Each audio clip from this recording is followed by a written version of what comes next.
there's evil, and they are slugging it out for the souls of mankind. And my question is, why are we even important? Little old flawed humanity, why are we important in that process where the big realms are slugging it out over us? And I think there's bigger things at play here. Great forces are prepared to consume Hollywood, and it started already. There are moments when the world as we know it begins to tremble, when the forces of fate quietly stir in the background, preparing to reshape everything in their path. Hollywood, a realm built on the dreams of millions, now stands at the crossroads of such a moment. In a viral interview with Joe Rogan, Mel Gibson revealed the hidden battles he fought within the industry, his unwavering faith, and the personal cost of creating one of cinema's most controversial films. But what truly captured the attention of the world were his predictions for telling a future so disruptive, so radically different, that 2025 may prove to be the year Hollywood and the world are forever changed. Is this just another doomsday theory, or is there a deeper truth hidden beneath Gibson's predictions? Let's journey together, because what he has to say might make you rethink everything you thought you knew about the future of civilization. When Mel Gibson spoke about his experience creating The Passion of the Christ, he wasn't just telling a behind-the-scenes story. He was unveiling a much darker, more profound truth about the world we're stepping into. He sees a future where Hollywood's long-standing grip on culture is slipping away, and in its place, something darker is emerging. As he looks ahead to 2025, he predicts a dramatic shift in the kinds of stories that will dominate the screen. No longer will traditional faith-driven narratives have a place. Instead, we'll see a surge in content that blurs the lines between good and evil, where darker themes are no longer just tolerated but glorified. His 2004 film, drenched in religious themes, faced a storm of resistance from Hollywood. But that resistance wasn't just about the movie's commercial potential. No, it was about something deeper. Hollywood's discomfort with spirituality, with faith-driven stories that challenge the norms of the industry. Gibson revealed how, despite The Passion of the Christ raking in over $600 million, it was criticized as too violent and too divisive. But in his eyes, the real issue was far more uncomfortable. Hollywood's growing unease with Christianity, its aversion to narratives that elevate faith and moral values. To that movie, like, people didn't like that you were making it. It seemed like. Yeah, there was a lot of opposition to it, and I don't know. I think if you ever hit on that subject matter, you're gonna get people going, because Of course. The thing is, Gibson's prediction isn't just about Hollywood, it's a glimpse into a larger, more disturbing trend. As 2 Corinthians 11:14 warns, the devil doesn't show up with horns and a pitchfork, he masquerades as an angel of light. It's not the overt evil we should fear, but the seductive nature of darkness, cleverly wrapped in an appealing, shiny package. This is where the danger lies, when evil becomes normalized, when it's dressed up to look attractive, and when it lures us in, softly eroding our moral compass. And in this shifting landscape, do you feel like you're losing your grip on what once felt stable? Are you starting to see the subtle influence of these dark themes infiltrate your world, wrapping itself around the fabric of your beliefs and values? It's not just about what you see, it's about what's being woven into your subconscious. These dark themes aren't just stories anymore. They're the fabric of the world we're heading into. Ephesians 6:12 also offers a powerful reminder. For our struggle is not against flesh and blood, but against the rulers, against the authorities, against the powers of this dark world, and against the spiritual forces of evil in the heavenly realms. This verse isn't just a call to arms, it's a wake-up call to the deeper reality behind the physical struggles we face. It reminds us that what we see with our eyes is often only a small piece of a much larger picture. The true battle we're in isn't just about the challenges we face at work, in relationships, or even within ourselves. It's about something more profound and unseen, a spiritual war being fought on levels beyond our comprehension. In the modern world, it's easy to forget that there are forces, spiritual forces at play that shape the cultural landscapes we navigate daily. We are bombarded with images, stories, and ideas that seep into our minds and influence how we think, how we feel, and ultimately how we live. And yet many of these forces are not benign. Hollywood, with its ever-growing influence, has become a major conduit for these spiritual forces, often normalizing things that contradict the faith, hope, and truth that many of us hold dear. Take a moment to reflect on what you encounter every day. The movies, the TV shows, the music videos are often laced with occult themes, glorifying the very forces that we were warned against. It's easy to brush it off as just entertainment, but the reality is much more serious than that. The stories we consume, the ideas that are planted in our minds, don't just disappear when the credits roll. They linger, they shape, and they often drive us further away from the values we strive to live by. These aren't just stories, they are a battle waged in the quiet moments when you least expect it. The forces of darkness are subtle, appearing as angels of light, seducing and tempting, drawing you in with promises of excitement, power, or simply distraction. Understand that what you consume is powerful. What you allow into your mind, your spirit, and your soul matters. Hollywood's influence isn't just a cultural force, it's a spiritual one. You are living in a world that is constantly trying to shape you, often in ways that are contrary to your values. In this age where Hollywood's reach is vast and the lines between good and evil are often blurred, you cannot afford to be passive. Mel is pushing against the grain by fighting to bring Christian movies into the spotlight. It's a bold move, especially in an industry that rarely gives the same attention to faith-based stories as it does to superhero flicks or thrillers with shady, devilish undertones. In the aftermath of the devastating Los Angeles wildfires, Mel Gibson's voice rose above the noise, sending ripples of shock and intrigue through the public. On the Joe Rogan Experience, he boldly suggested that the origins of the fires were not as simple as a natural disaster, not as benign as a result of climate change, but something far darker and more calculated. California has a lot of problems that sort of baffle the mind as far as why they do things. And then in the events like this, you sort of look, oh, is it on purpose? Which it's an insane thing to think. He painted a picture, one that was unsettling and chilling. The firefighting efforts, he claimed, were mysteriously thwarted by an obvious lack of water. The question wasn't whether the resources were available, but whether they were being deliberately withheld, hinting at some larger hidden narrative of manipulation, with California's infrastructure and resources being slowly undermined to create an environment ripe for disaster. But there's something hypnotic about this line of thinking, isn't there? It's hard not to be pulled into the depths of what Gibson is hinting at, even if it feels uncomfortable. His words bring us face to face with an unsettling truth. What if the world around us isn't as it seems? What if we're being led down a path of acceptance, told to believe that these tragedies are nothing more than inevitable outcomes of climate change and poorly managed infrastructure? What if the reality is far more complex, far more deliberate? It's as if the narrative has been shaped for us, so neatly packaged that we no longer question it, no longer dig deeper.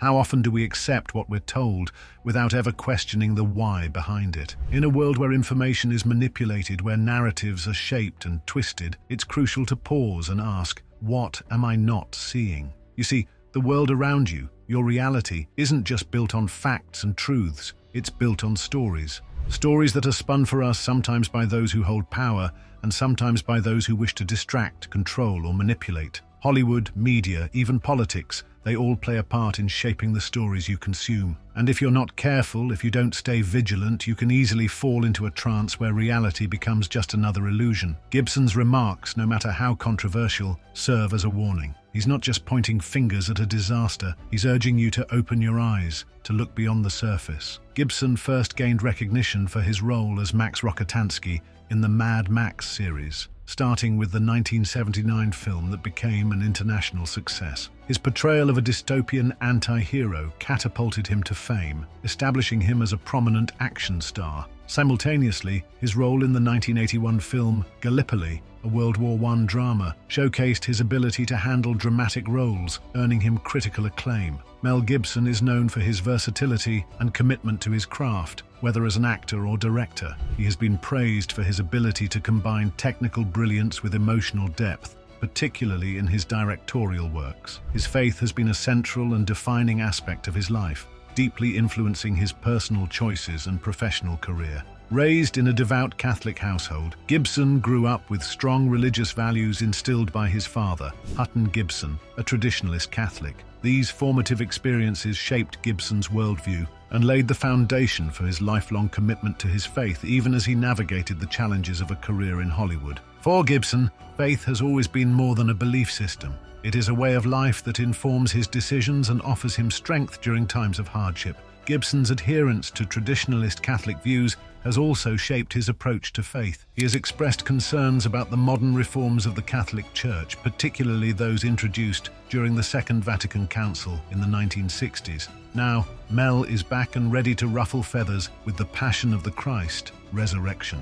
And let's be honest, he's going up against the status quo in a big way. Hollywood thrives on shock value, controversy, and pushing boundaries, but not in the direction Mel's headed. His work represents the kind of storytelling that challenges the industry's obsession with glamorizing what the Bible says is wrong. Here's the thing, Mel's fight isn't just about making another blockbuster. It's about creating space for religious stories in an industry that often sidelines or ridicules them. He's standing firm against the tide, proving that movies rooted in faith can be as powerful and impactful as the mainstream content that dominates the box office. With someone so deeply rooted in faith and spirituality, his predictions are bound to be met with utmost seriousness. Mel Gibson has often spoken about the end of civilization, a theme that reflects his philosophical and spiritual musings about human nature, morality, and societal collapse. One of the most explicit expressions of Gibson's thoughts on the end of civilization can be seen in his 2006 film Apocalypto, which he produced. The movie is set in the waning days of the Mayan civilization and serves as a metaphor for the decline of societies. Through the story of a young warrior trying to survive amidst the chaos, Gibson delves into the idea that civilizations collapse not just because of external threats, but due to internal corruption, moral decay, and a loss of values. In interviews about the film, Gibson remarked on the universality of these themes, suggesting that modern societies are not immune to the same forces that brought down ancient civilizations. He emphasized that greed, excess, and a disregard for spiritual and moral principles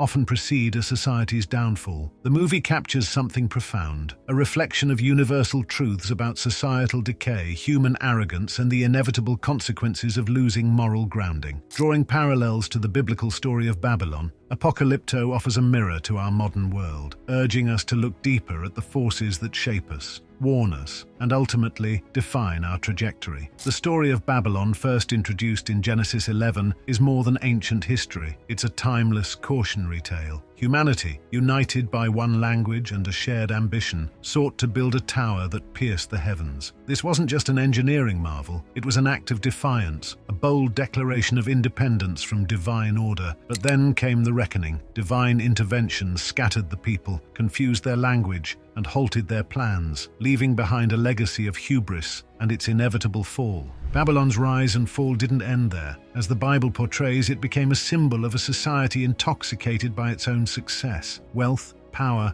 and cultural achievements flourished, but beneath the surface, arrogance, corruption, and moral decay festered. Babylon's rulers, like King Nebuchadnezzar, reveled in their own glory, constructing grand monuments to their greatness, blind to the cracks forming beneath their feet. They thought themselves untouchable until they weren't. Fast forward to Apocalypto and you see echoes of the same narrative, played out in a different time, a different setting. The Mayan civilization, portrayed in all its grandeur, is at the height of its power. Towering cities, elaborate rituals, and intricate social structures define their world. But just like Babylon, the foundation is crumbling. The Mayan elite indulge in violence, exploitation, and human sacrifices, believing these acts are necessary to maintain their dominance and secure divine favor. They lose sight of morality, of humanity, in their pursuit of power, and the collapse becomes inevitable. Do you see the pattern here? Two societies, Babylon and the Mayans, separated by centuries yet bound by a shared trajectory. They both soar to incredible heights, but fall prey to the same fatal flaw, prioritizing power and glory over morality and human connection. It's as if history is whispering a warning, one that resonates even more in today's world.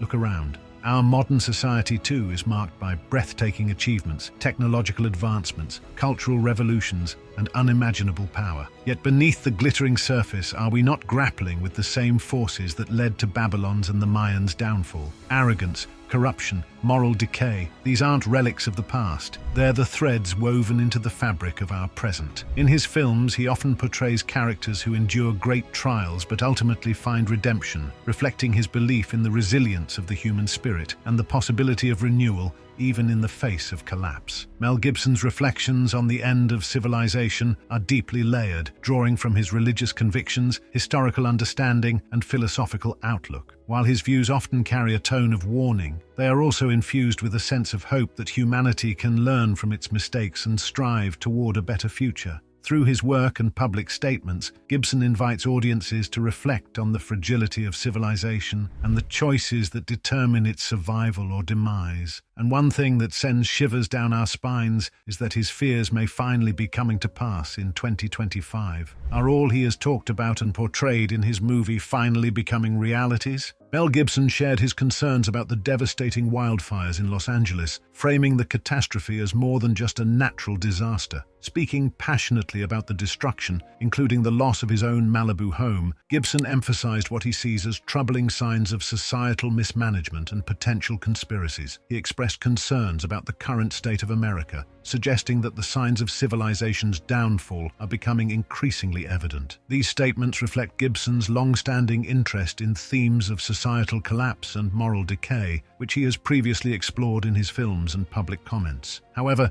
his recent comments have intensified debates about the responsibility of public figures in discussing complex issues like natural disasters, with many emphasizing the need for grounded, fact-based discourse. Mel Gibson's recent comments following the California wildfires have sparked controversy due to his promotion of conspiracy theories and his linkage of these events to broader concerns about the end of civilization. Apparently, his statements raise important questions. Are such theories distractions or vital critiques? Do his concerns about societal decline reflect real dangers, or are they overstated? What do you think? How can we address the challenges threatening our values and institutions? Let's keep the conversation going.